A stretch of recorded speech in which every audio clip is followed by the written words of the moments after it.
Hi, this is Dr. Thomas Armstrong. Welcome to the course Introduction to Neurodiversity. We're now on Module 3, a brief history of the neurodiversity movement. I thought I'd start with a question for you to consider, and that is, when did you first become aware of the term neurodiversity, and what was your initial reaction? Just think back to, if you can, the first time that you became aware of the word neurodiversity.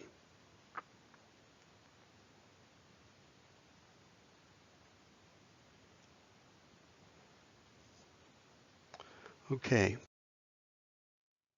in this module, we're going to be looking at first of all, the disability rights movement. I think it's important for us to spend a little bit of time with that because essentially the neurodiversity movement came out of the broader disability rights movement. Then we'll look at the inclusiveness of the term. In other words, what conditions does it cover and which ones are excluded, if any? We'll look at the use of the term in different segments of society, in education, business, and so forth. And then we'll look at a couple of issues surrounding neurodiversity that has brought some controversy into the field. So let's look first at the disability rights movement. Ed Roberts was a gentleman who caught polio when he was a child and became paralyzed in virtually every part of his body except, I think, for a few fingers and toes. And he wanted to go to school at the University of California in Berkeley and received a lot of resistance for that. One administrator reportedly said, "We've tried cripples before and they just didn't work out." Thanks to Robert's persistence and his group of fellow activists who were known as the Rolling Quads, he managed to establish a center called the Independent Living Center. He began his residence at the University of California in a hospital. He convinced the hospital to dedicate a corridor to a dormitory setting where he and his fellow activists could live while they were attending classes. Here he is, and I don't know if he can be considered the father of the disability rights movement, but he certainly was an important figure. There are now hundreds of independent living centers around the United States and the world where individuals with disabilities run the center and advocate for others who have disabilities. Another milestone was the passage of the Rehabilitation Act. This was an act saying that organizations that take federal funds could not discriminate against individuals because of their disabilities. In 1975, the Education for All Handicapped Children Act was passed. This mandated that kids with special needs in the United States be given special services in the least restrictive environment. And here you see a list of starting with least restrictive and going to most restrictive environments. This is where I got involved in education right around when what was called PL 94-142, the Education for All Children Act. When that was passed, this opened up many special education jobs in the United States.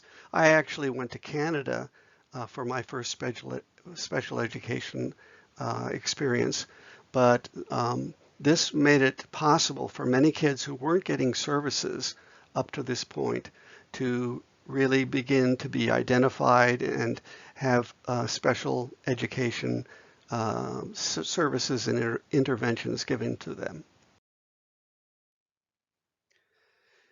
The Rehabilitation Act of 1973 was not complete in that certain sections, especially Section 504, had yet to be fully implemented. And this was also the occasion for a civil rights demonstration. In this case, it was a sit-in at the Department of Health, Education, and Welfare in Washington, D.C., pressing the government and pressing especially the HEW to work out the regulations and implement them. And through this sit-in and others like them, they were able to get that legislation finally cemented in stone. In 1978, the issue of transportation became very important in many areas of the United States for people with disabilities. In Denver, a group that became known as the Gang of 19 actually held a lay-in, I guess you'd call it, a lie-in, is it lay or lie? A lie-in, and they literally lay on the streets and prevented the buses from moving because they weren't accessible for people with disabilities. And their efforts helped create change in the area of transportation. In 1984, the Baby Dole Amendment to the Child Abuse Law was passed. This was a law that prevented doctors from letting newborns die who had certain kinds of medical problems that could be corrected, but because they were identified as having a intellectual disability like Down syndrome, the surgeon, under the parents' directions, let it pass and let the child die. So the Baby Doe Amendment made this an example of child abuse, made it illegal to do that sort of neglect. In 1988, protests took place at Gallaudet University, which is a school of higher education for the deaf community. The university, during their entire existence to that point, had hired hearing presidents. And when they hired a further president who was not hearing impaired, the students rose up and demanded a deaf president. And because of their efforts, their civil rights demonstrations, which were quite substantial and received a lot of publicity at the time, they did, in fact, after even just a few days or weeks, manage to secure a deaf president. In 1990, the Americans with Disabilities Act, the ADA, was languishing in Congress, and its fate was uncertain, when again people with disabilities converged upon Washington, D.C. And the event became known as the Capitol Crawl, because many of the activists got out of their wheelchairs and or not using their canes or whatever, and literally crawled up the steps of the U.S. Capitol to highlight their lack of access, which the ADA would ensure. And it was just a matter of weeks or months before the act was finally brought into being. And this is really the most important of the disability acts, which really is essentially the civil rights law for people with disabilities, which prevents state and local governments, federal governments, transportation facilities, communication facilities, and so forth from discriminating against an individual because of a disability.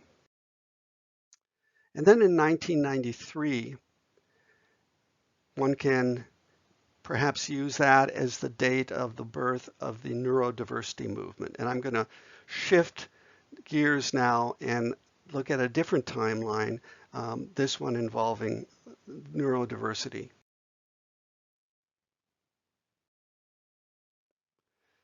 In 1993 was the date when an individual, Jim Sinclair, gave a speech in, I believe it was Toronto, to a group of autism activists. I've included this speech as a reading in our reading list. And basically, Sinclair suggested that our attitudes towards autism needed to change. He begins, parents often report learning that their child is autistic as the most traumatic thing that happened to them. And he suggests, don't mourn for us. His general idea was that we are okay as we are, and don't try to cure us, don't try to change us. And this, even though he didn't use the word neurodiversity, this particular document is often pointed to by neurodiversity activists as the seed that led to neurodiversity's existence. The first use of the term neurodiversity was by an Australian activist named Judy Singer, who actually did her master's thesis or her honors thesis on people with neurological diversity. And her thesis, called Odd People in the Birth of Community Amongst People on the Autistic Spectrum, really was the beginning in print of some real concepts involving how we relate to people who are differently organized neurologically. And when this was published in a collection in 1999, this was one of the first uses of the term neurodiversity. But actually, if we could locate in print the first absolute use of the word neurodiversity, it would be in an article that was written by Harvey Bloom, a New York journalist, in the magazine The Atlantic. And he talked about how neurodiversity may be every bit as important for evolution as biodiversity, and really planted a seed. It was a very short article, but this is perhaps the founding document, along with Jim Sinclair's speech, for the neurodiversity movement. In 2004, we saw the first appearance of an article on neurodiversity in a major newspaper, in this case, the New York Times. Amy Harmon wrote an article, Neurodiversity Forever, The Disability Movement Turns to Brains. So here she was linking this history of disability, the disability movement that I went through, to neurodiversity. Also in 2004, the first website appeared, or one of the first appeared that was based on neurodiversity, and this was Neurodiversitycom. This is actually how I got involved in the neurodiversity movement, was through coming upon this website one day when I was cruising the internet. And I looked at this cover page, and I saw the slogan at the bottom, honoring the variety of human wiring, and then saw these individuals, some of whom I recognized, Alan Turing, Andy Warhol, Glenn Gould. I think one was Robert Lowell. And something went click in my mind saying, wow, this is a way of accounting for diversity in human brains. I'd been involved in multiple intelligences for decades, and that was attracted to that model because it indicated that we all have different combinations of intelligences. And we're good at some things and mediocre at others, and maybe have real difficulties at still other intelligences. But that model wasn't specifically about special needs. And when I saw the Neurodiversity.com website, I really started to think about how this was the model. This was taking multiple intelligences into the world of special needs, of individuals with labels, and would allow us to talk and converse about them in terms of both their challenges and their strengths. In 2005, the first book on neurodiversity was published. This was called A Mind Apart: Travels in a Neurodiverse World. It was really a kind of a memoir by Suzanne Antonetta. In 2006, we saw the first celebration of Neurodiversity Day. June 18th has been traditionally Autistic Pride Day, but in 2006, they made the central theme neurodiversity. In 2009, we saw some research on neurodiversity in higher education.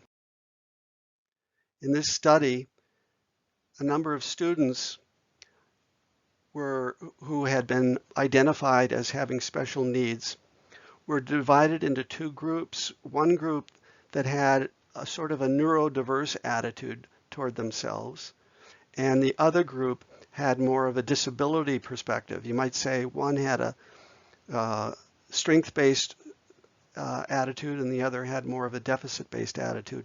And the study revealed that those who had the strength-based attitude had greater career ambitions and greater self-esteem. So we begin seeing in research the use of neurodiversity in 2009. The last milestone that I want to talk about is the book Neurotribes by Steve Silberman, which was published in 2015. Silberman's focus is on autism, but he, for the first time, brought to a wide audience the idea of neurodiversity. His book was a New York Times bestseller, and it also was the winner of the Samuel Johnson Prize, which is the book in the United Kingdom that's considered the best nonfiction book of the year. So he had fame as well as critical applause for his book, and gave the term a wider face on a worldwide level. Next, I want to talk about the inclusiveness of the term neurodiversity. Which neurodiverse conditions belong under that umbrella? And what I did was gather a number of images from Google, recent images that are graphic displays of what individuals or individual groups consider to be the specific diversities that belong under the term neurodiversity. This one, we see ADHD, dyslexia, autism, and dyspraxia. For some reason, dyspraxia was added to these other differences. In this characterization, we have Tourette's added, bipolar, dyscalculia added to the collection. In this schema, we add developmental coordination disorder. We have intellectual disabilities added, developmental language disorder, and so forth. You see the list gets longer and longer. This isn't historical. In other words, I'm not giving you a chronological sequence here. I'm just showing you the different groups and different thinkers have different ideas of who belongs under the umbrella of neurodiversity. This is one that included fetal alcohol spectrum disorder and developmental language disorder. This is the graphic that has the most diversities that I could find on the internet, although I'm sure there are others that have more. But this includes things like trauma. It includes ODD, opposition deficit disorder, OCD, anxiety disorders, sensory integration disorder, and also, interestingly enough, gifted. And I think that that's one that belongs here also. Even though we're talking about the gifts and strengths of all the other conditions, there are still some people who are labeled gifted in the schools and receive gifted and talented programming. And we ought to look at some of the neurological issues associated with people who are labeled or identified or diagnosed as gifted. That sounds kind of funny, diagnosed as gifted. And yet, here the idea of giftedness belongs alongside of these other neurological conditions.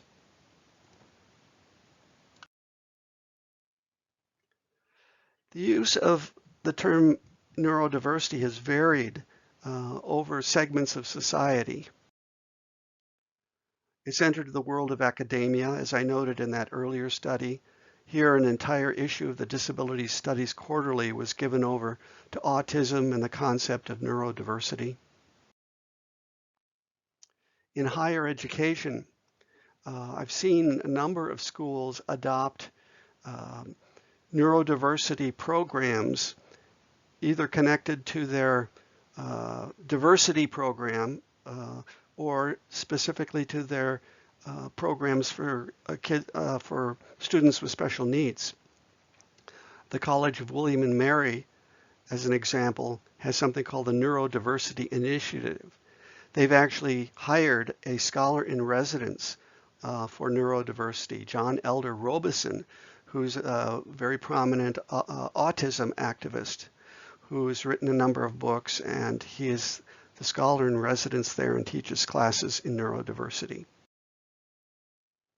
Landmark College, which was traditionally a school for kids with learning disabilities and then learning differences, has opened up its own center for neurodiversity. K-12 schools, although they've been slow to embrace neurodiversity, we still see examples, in this case, a school in Canada, a school district in Canada that held a Neurodiversity Day back in 2014. Business has also been interested in neurodiversity. Here we see Sprint, which I understand just joined up with T-Mobile, I think, launched a Neurodiversity ID pack that was a collection of apps that helped individuals, customers with neurodevelopmental disabilities. And we'll come to this more when we get to the module on autism, but the neurodiversity really made a splash when businesses began to see that they could hire individuals on the spectrum who had particular abilities that worked with the demands of the particular job. In this case, it was debugging software. And individuals with autism who had this special strength in locating details and engaging with logical systems became very sought after, not just by one company, but by SAP, Freddie Mac, and many other multinational corporations. So this also raised the visibility of neurodiversity. Also, medical schools. I noticed recently that Stanford Medicine has put a spotlight on neurodiversity. Yes, advocate, but also celebrate, which is really amazing coming from the Department of Psychiatry and Behavioral Sciences at Stanford.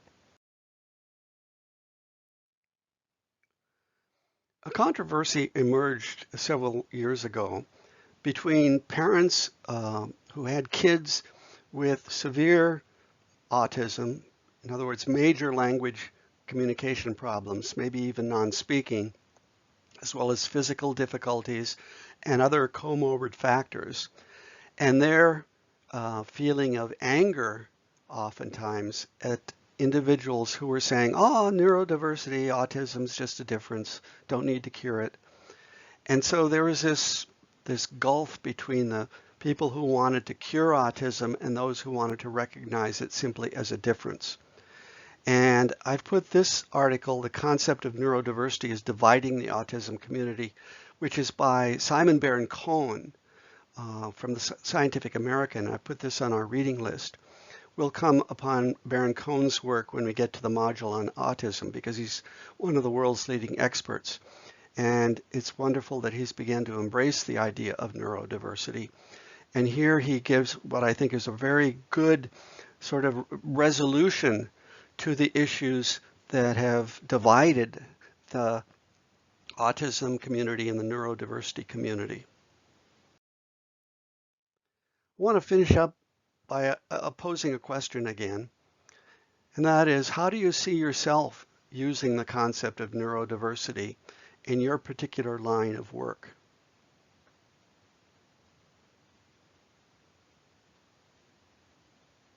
If neurodiversity is the study of and the implementation of strategies for individuals who have conditions that are diverse, just as flowers are diverse and cultures are diverse, then how do we bring that neurodiversity concept into our work, whether we're working in the classroom, in higher education, in mental health facilities, as in a parenting format, or in other lines of work?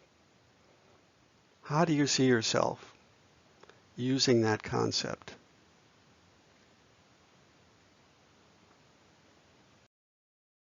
Okay, that's pretty much it for Module 3 in terms of this video.